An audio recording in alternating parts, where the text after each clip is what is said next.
काव्या के घर में कदम रखते ही राधिका ने मन ही मन फैसला कर लिया, ये भाभी ज्यादा दिन चैन से नहीं रहने दूंगी। काव्या की सादगी, सबका प्यार, सास ससुर की तारीफ, सब राधिका को चुभने लगा। राधिका को लगता था कि शादी के बाद घर का सारा ध्यान उससे हटकर भाभी पर चला गया है।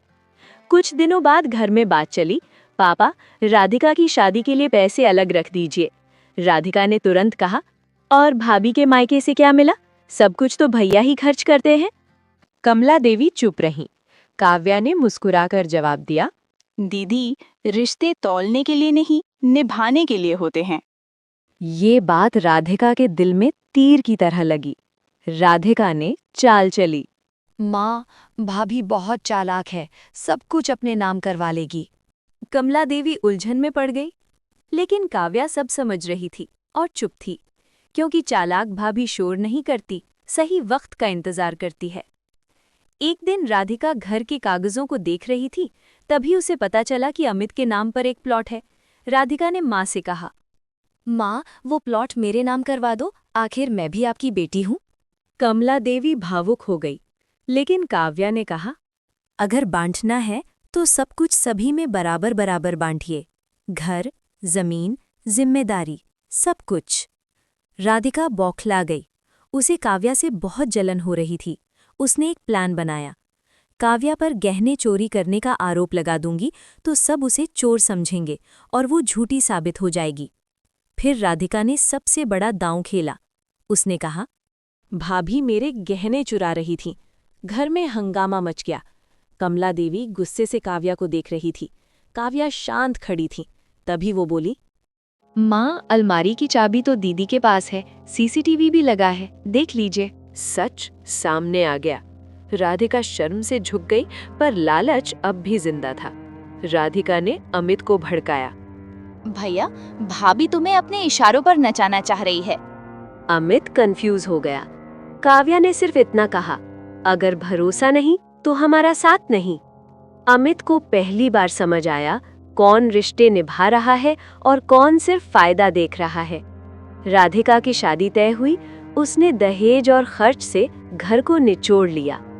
शादी के बाद भी माँ बाप से पैसे, गहने, मदद सब मांगती रही और हर बार अपनी गलती होते हुए भी भाभी को दोष देती। राधिका ने झूठे कागज बनवाकर घर बेचने की कोशिश की, लेकिन काव्या पहले ही वकील से सब सुरक्षित करवा चुकी थी। राधिका रंगे हाथों पकड़ी गई। श्यामलाल शर्मा, जो अमित के पिता हैं, उन्होंने कड़ा फैसला लिया। जो सिर्फ लेता है उसका घर पर हक नहीं। जो अपने परिवार को परिवार न समझकर अपना दुश्मन समझती हो, अपनी भाभी को हमेशा गलत साबित करने की कोशिश करती हो, वो हमारी बेटी नहीं हो सकती। राधिका को अलग कर दिया गया। कमला देवी को पछतावा हुआ, मैंने गलत इंसान पर भरोसा किया। राधिका को घर से अलग किए जाने का दर्द नहीं था, उसे जलन थी कि काव्या जीत गई। ससुराल पहुंचते ही राधिका ने अपने पति निखिल के कान भरने शुरू किए। मेरे मायके वालों ने मुझे निकाल दिया, सब उस भाभी की वजह से हुआ। निखिल सीधा सादा था, उसकी बातों में आ गया। कुछ ही दिनों में राधिका ने नया खेल शुरू किया। उसने रिश्तेदारों में अफवाह फैलाई कि काव्या ने सास ससुर को अपने वश में कर लिया है। कमला देवी के पास ताने आने लगे। घर की शांति फिर डगमगाने लगी। लेकिन काव्या ने अब चुप रहने का फैसला नहीं किया। काव्या ने परिवार की एक मीटिंग बुलाई। सब रिश्तेदार मौजूद थे। काव्या ने शांत स्वर में कहा, मैं आज कुछ सच सामने रखना चाहती हूँ।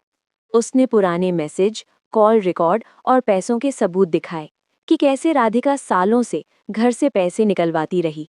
सच सुनकर रिश्तेदार सन्न रह गए। कमला देवी की आंखों से आंसू बह निकले। मैंने अपनी बहू को गलत समझा। राधिका की चाल उल्टी पड़ गई। उसकी बनाई हुई कहानी उसी पर भारी पड़ गई। राधिका का ससुराल भी टूटने लगा। उसका लालच वहां भी सामने आ गया।